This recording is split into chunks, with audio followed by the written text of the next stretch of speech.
Thank you so much, Kayla. Good morning, everyone. Welcome to 30 Minutes of Business. Before, as Kayla said, you head back to the Sunrise Daily studio. And we start, as usual, from the global space where oil prices rose in early Asian trade. And we're on track for a third straight week of gains with icy conditions in parts of the United States and Europe. That's driving up fuel demand as they use it for heating. And look at the numbers this morning, 24% increase, which translates to about 0.3% is what we have on Brent, but it's still retaining that $77, I think for about 3 days now, $77.16 a barrel. WTI is also up 0.4% at $74.18 a barrel. Over the 3 weeks ending January 10, Brent has advanced 5.9%, while WTI has jumped 6.9%. Analysts at JP Morgan attribute these gains to growing concern over supply disruptions due to tightening sanctions amid low oil stockpiles. Also, the icy condition in the United States and Europe is also adding to this, and improved sentiment regarding China's stimulus measures. The U.S. Weather Bureau expects central and eastern parts of the country to experience below average temperatures. Many regions in Europe have also been hit by extreme cold and will likely continue to experience colder than usual start of the year, which JP Morgan analysts expect to boost demand in the oil space. And now we come home to our naira and see the performance for yesterday. Good enough in 3 markets where we have our eyes. We're still around 1,500, at least below 1,006. So for NFEM, yesterday it opened at 1,445 and gained just a little bit right there, 0.19% to 1,542 naira. That's, I think, 1.90 naira kobo thereabout. And then for NAFEX, it opened at 1,543 naira 83 kobo. I would close at 1,551 naira 29 kobo. That's a drop of 0.48%. CBN rate, average sales, the price at the close of trade yesterday was 1,541 naira 6 kobo, a drop of 0.13%. And in the parallel market, you have it about 1,600. I guess we can celebrate the not so much gap between the official platforms as well as the parallel market, where most people are able to access the naira. Now, CBN, that's the Central Bank of Nigeria, has suspended approvals for extending export proceeds repatriation timelines, and that's effective from 8th, that's about 2 days ago. This policy applies to both oil and non-oil exports, requiring exporters to comply with existing timelines to enhance foreign exchange inflows. Non-oil export proceeds must now be repatriated within 180 days of the bill of lading date, while oil and gas proceeds have a 90-day deadline. Authorized banks are to notify their clients of these strict timelines, as failure to comply could result in penalties. The CBN's decision aims to stabilize the naira, strengthen the country's foreign exchange reserve by ensuring timeline repatriation of export earnings, eliminating delays, and tightening regulatory control. Another effort there by the Central Bank of Nigeria to keep the naira in a stable place. Now, First Bank Holding of Nigeria has been in the news in recent times, but following all of that, following the news that some shareholders of the group are seeking to stop the bid by the chairman, Mr. Femi Otedola, to embark on a private placement and subsequent call for his removal, the company is saying that the issue does not in any way affect the operations of the company or its subsidiaries. The group is reassuring its customers, shareholders, investors, and the general public that its businesses will continue to deliver seamless and uninterrupted services. According to a statement signed by the company's secretary, Adewale Arogundade, the bank also reiterates its commitment to protecting the interests of all stakeholders and taking all necessary measures to safeguard its operations. And now in Lagos, State Governor yesterday was really busy. One of the things he did, as Mr. Babajide Sanwo-Olu, was to sign the 2025 appropriation bill into law, valued at 3.36 trillion naira. The bill, named the Budget of Sustainability, was signed at the Lagos House in Ikeja. Governor Sanwo-Olu describes the 2025 budget as the largest ever by any state government in the country, reflecting the state's commitment to growth and development.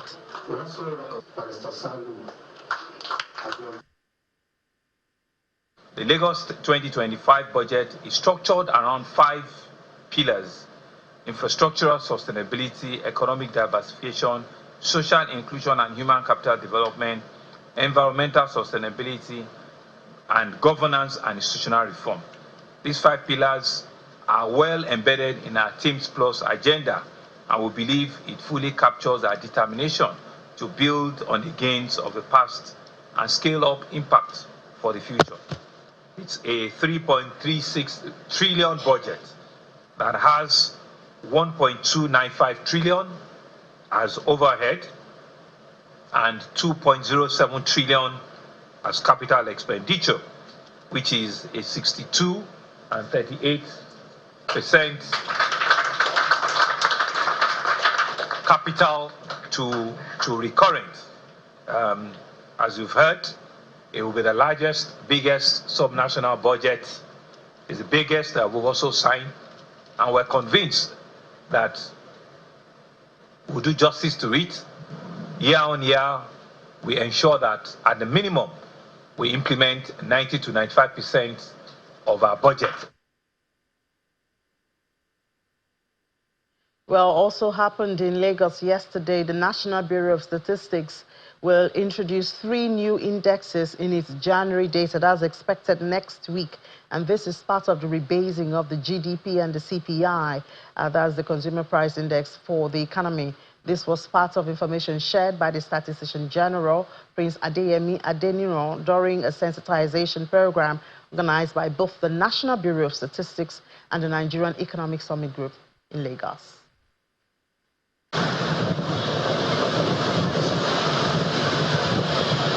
"11 years since the last rebasing of Nigeria's gross domestic product, and even longer since the basket measuring consumer price index was constituted, the National Bureau of Statistics announced the initiation of the process in October 2024. So I would also like to recognize the Nigerian Economic Summit Group is working with the NBS on this sensitization workshop for citizens, the private sector, and other stakeholders through the media.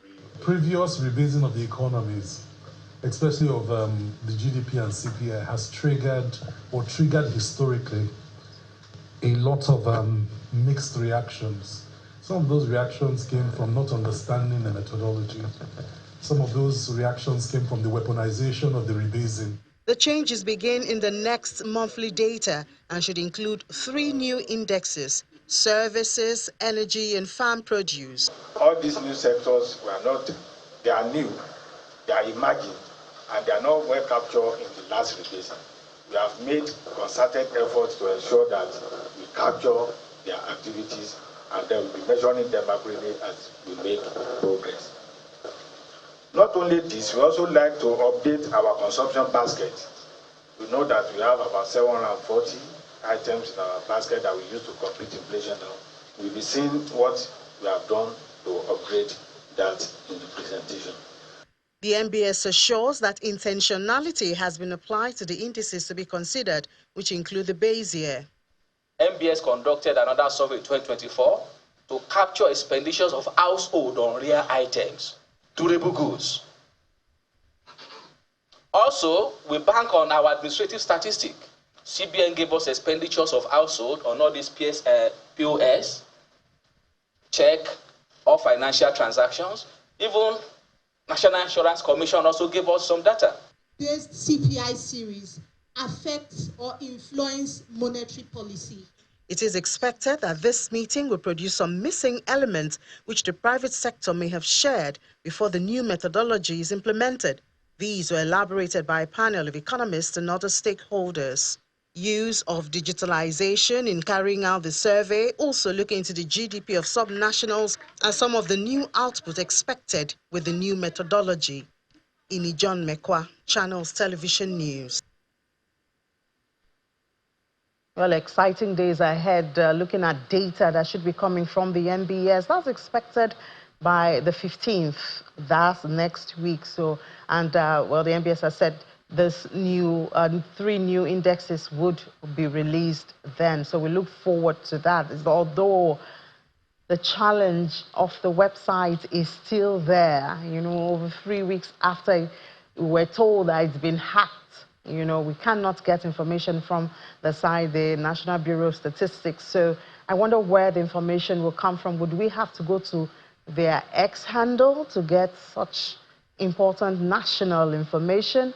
Or perhaps the website would have returned or would have been reworked before then. We certainly do hope that would be the case and it will come back with stronger security features so that we would not have this downtime again. But let's stay on the rebasing and expectations of that now with the GCEO of Cowrie Asset Management Limited, Mr. Johnson Chukwu. Mr. Chukwu, good morning and welcome to the program. I should say Happy New Year. I think this is the first time we're speaking, you know, since we got into this year, at least on air.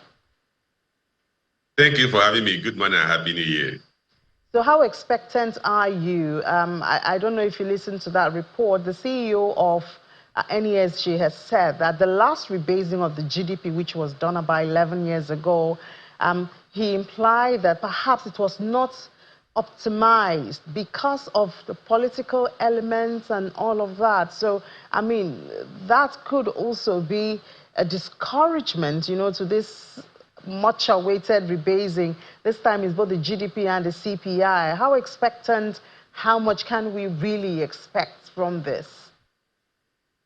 As you know, the economy of any country is always dynamic, of every country is dynamic, particularly economies in emerging countries.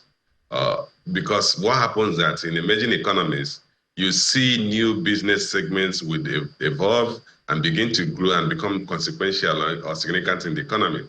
And previously, because they were not there, they wouldn't have been captured in the GDP computation.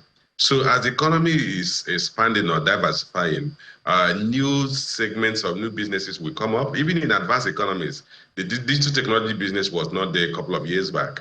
It's now a major contributor to the economy. If you take, for instance, the Nigerian economy, for instance, 20 years ago, the telecommunication sector was inconsequential. I mean, prior to 2000, that sector was almost non-existent. Today, it contributes about 16% of the GDP. It's the second largest contributor to the GDP. You have the likes of media and entertainment that had become a vibrant segment of the economy, and that was not there at some point. So what has happened, or what we expect, is that the Nigerian Bureau of Statistics would have been able, through their surveys, identify, like they said, 3 new service sectors or 3 new sectors. Captured new sector that have become strong enough. I think they mentioned energy sector. They mentioned palm oil. Food and services. Yes, food and services. So we've seen expansion in some of these sectors. Take for instance the energy sector. Today we have an energy sector that is largely private sector driven, other than the transmission company of Nigeria managing the transmission grids. And we need to begin to monitor what level of power supply or energy supply do we have. Is it expanding or declining or shrinking? And what needs to be done? Because the basic thing we must recognize that statistical data that are published by the Nigerian Bureau of Statistics or any other Bureau of Statistics is for use of decision makers to drive socio-economic development. So I think this will give us a better understanding of the structure of the Nigerian economy so that people can also focus on which areas to invest in, which areas to go into, where the opportunities exist, and which sectors are shrinking. The government can actually take measures to stimulate or restore growth in those sectors that are declining. What about the concern of political influence in the numbers? We've seen that play out even in our population number when census is going to be carried out or is being carried out. We've seen it in voters' card and all of that. What about that concern? For me, it's not a fundamental concern. It depends on the quality of leadership of NBS. NBS funding comes from international donor agencies, from the central bank. To a large extent, they are financially independent. Don't go cap in hand to any minister to say, give us money to carry out this survey. But beyond that, we've seen a Secretary General of the country that had done in previous years consistent report that we are even at variance with governments, what government desired they're able to see. But then they were presenting data, facts to government to work with. So I think it depends on the level of self-assuredness, the level of independence of mind of the Secretary General. I don't think if the Secretary General is independent-minded, anybody will push him around and ask to sex up the data that we use to arrive at either the GDP figure or the CPI figure. And that brings me to the issue around our current unemployment report, which also comes from the Bureau of Statistics. If you look at that report, Nigeria's latest unemployment figure is about 4.3%. About the same level with England, about 4.2%. England, UK has about 4.2%. Germany has about 3.2%, implying that Nigeria has at the same level of unemployment with a country like that. That's where the political influence should. We should make sure that it doesn't crop into statistical data that are relevant for decision making. If you ask anybody in Nigeria, do we have a 4.3% unemployment? It has actually lost its essence or its value in terms of being used as a decision-making tool. Because we as analysts, not even government is looking at the unemployment figure, because somehow when they change the method of computation, we arrive at a figure that becomes nonsensical. It becomes useless because Nigeria cannot say we have the same level of unemployment as England or Germany. So we need to go back and make sure that data or methods of arriving at our report reflect the unique nature of our economic and social environment, which is what the rebasing does. It's intended to ensure that statistical data are attuned, are aligned with the realities of that socioeconomic environment, so that it becomes relevant to the people who are using it for decision making. Okay, so NBS has promised that next week we're going to see these 3 new indexes: energy, food, and services. What do you expect, especially energy? We know what has happened. So what do you expect? What position do you expect from those numbers? For the energy sector, because it was never treated as a separate item.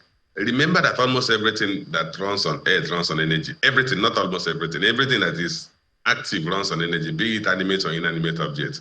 If you look at the energy sector, starting from supply of liquid energy sources, fuel, diesel, base oil, and all the rest, to electric energy, and you need to be able to measure what size of energy are we generating as a country, which is what the statistical report will show. What's energy? We talk of, okay, sometimes we say, look, we are still on 3,000 megawatts or 4,000 megawatts. But then what is the level of energy that even households are generating from our personal computers, from what we call pass my neighbor, our personal generators, the office generators, the pass my neighbor generator, the industrial generators. By the time we sum up that, we look at what size of energy are we generating, and what are the cost of those energy generations, and what is the optimal energy need of the country. How do we make sure we're generating energy in the most efficient manner at the cheapest possible cost, so that the economy become competitive? So that's what I expect to have.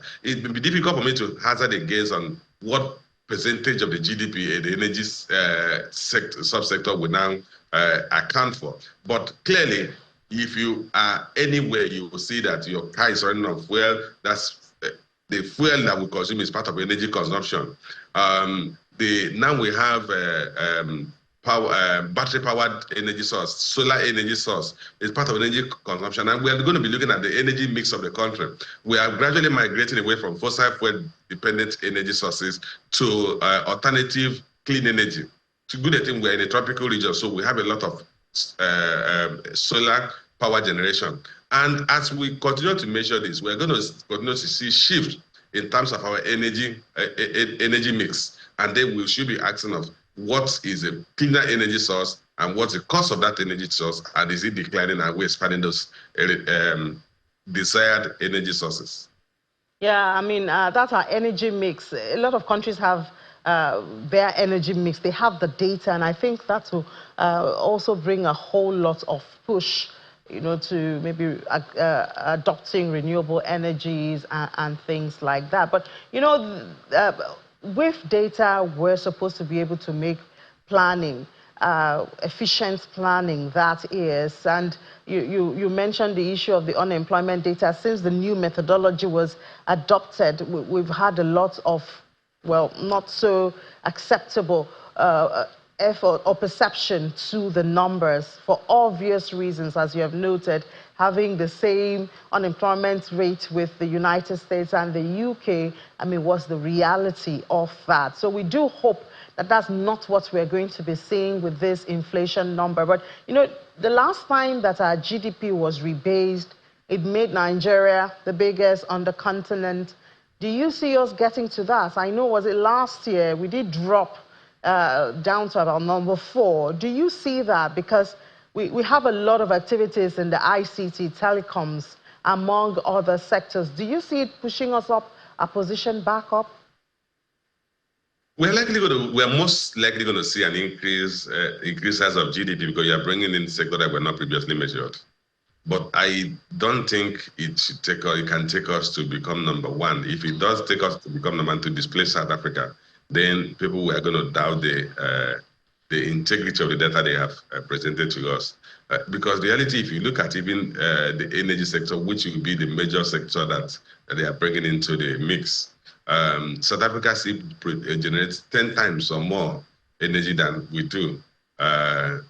South Africa, of course, we know is an industrialized country. So the possibility that by bringing in the energy sector, we are going to see a material shift in terms of ranking of in African economies, and Nigeria takes the primus position again. I think that would put a huge question mark in their data. But I clearly know that introducing a sector that was not previously measured will clearly increase the size of the GDP.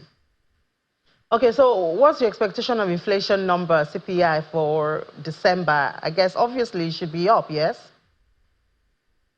I avoid this kind of wide guesses because it's basically in the realm of conjecture. But I clearly will expect that our GDP figures in dollar terms should be above 300 billion. Of course, part of the reasons why our GDP had crashed to that region is because of devaluation. So when Naira strengthens, at the official and parallel market rate, we saw Naira depreciate beyond what it was last year. In 2023, remember that Naira closed about 907 Naira at the official window in December 2023, and about 1,206 Naira at the parallel market window. Last year, it closed up in the region of 1,500, 1,400 at both market segments. So, given that depreciation, which is what they have to apply to the Naira value of our GDP, we are still going to see a GDP that will be shy of the size that has been attained by South Africa. All right, Mr. Johnson Tuku, thank you so much for your time and your thoughts this morning. Thank you for having me. Let's take a break now. When we come back, more stories and the market numbers for you here in Business Morning on Sunrise Daily.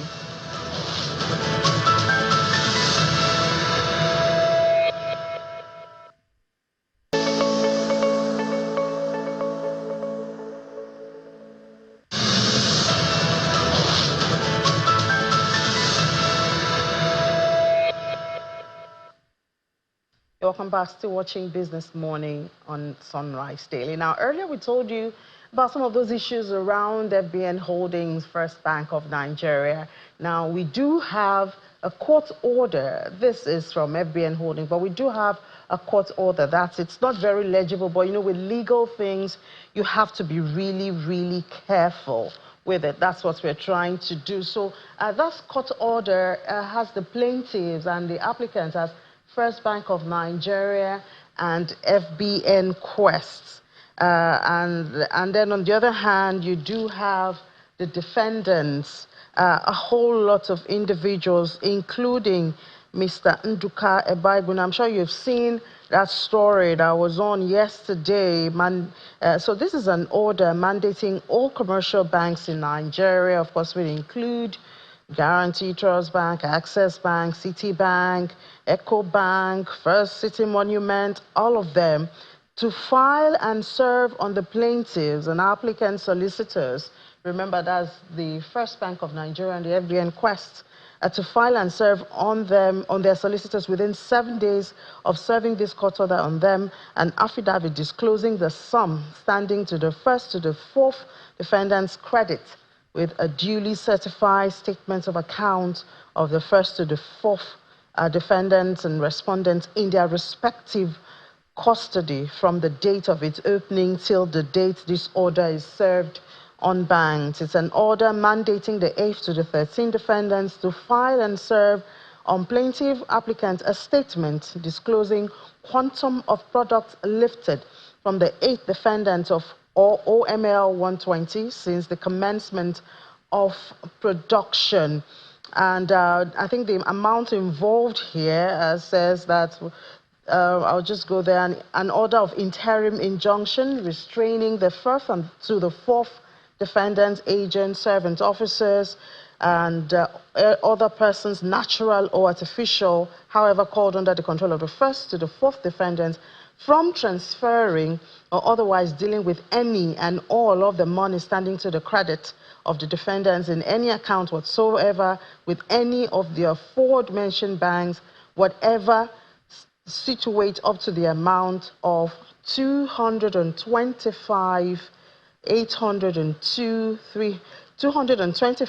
million,